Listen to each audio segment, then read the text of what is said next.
I've always been fascinated by the mysteries of ancient Egypt, and today we're diving into one of the biggest. Ever wondered why a tomb needs to hum like a substation? Welcome to the Great Pyramid, possibly history's most over-engineered coffin. In the next 5 minutes, we'll weigh the hydraulic pump, quartz-battery theory against the orthodox royal tomb narrative, and you can decide which sings truer. Mainstream Egyptology points at burial goods and says, see, funeral home. Fair enough. But here's the glaring issue. Not a single pharaoh was found inside. A 6 million ton headstone with no occupant is like buying a Rolls-Royce and leaving it in the showroom forever. It's a puzzle that's baffled researchers for centuries, and well, it's got me scratching my head too. Let's look at the evidence, shall we? The empty granite sarcophagus in the king's chamber raises more questions than it answers. If this was meant to be the final resting place of a pharaoh, why is it empty? And why go to such extraordinary lengths to build such a massive structure for a single burial? It's like using a sledgehammer to crack a nut. Talk about overkill. Now let's shift gears and look at an alternative theory. Enter engineer Chris Dunn. Yeah, he's got some ideas that'll make your head spin. He mapped the passages as plumbing.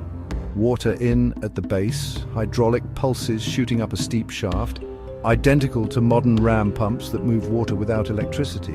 Every slam of water acts like a heartbeat, pressurizing the entire structure 24/7. It's a fascinating concept that views the pyramid not as a tomb, but as a sophisticated machine. Mind-blowing, right? But hold on, there's more. Now meet quartz. Yeah, that stuff in your watch. The king's chamber walls are granite laced with it. Quartz flexes under stress and produces electric charge, piezoelectricity. So constant water hammer below means constant vibration above, exactly what you'd prescribe if you wanted a giant acoustic battery hidden in plain sight.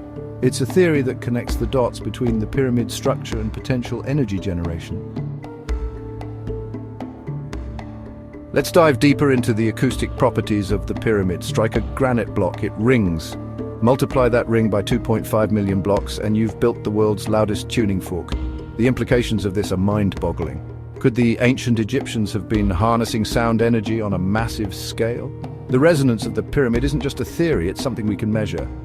In lab experiments, we've seen how vibrations in rock can produce measurable electric charges. Now imagine scaling that up to the size of the Great Pyramid. The potential for energy generation is enormous. If we're willing to look at the structure through this new lens, it's like discovering your grandma's old radio is actually a supercomputer. But here's where it gets really interesting. Plot Giza on a great circle map and strange lines emerge. Stonehenge in Britain, Teotihuacan in Mexico, Baalbek in Lebanon, even Angkor Wat in Cambodia. Now scholars argue, no soot marks, no copper wiring, no turbine blades. Occam's razor says it's a tomb. True, simplicity is elegant until it ignores inconvenient data, so we're left with a choice. Do we stick with the conventional wisdom, or do we open our minds to new possibilities? So Giza, genius coffin or ancient generator? Tell me below. Just keep the flame wars civilized. Subscribe if you fancy more 5-minute mind grenades. This is Ultrasonic Truths, signing off until the next spark.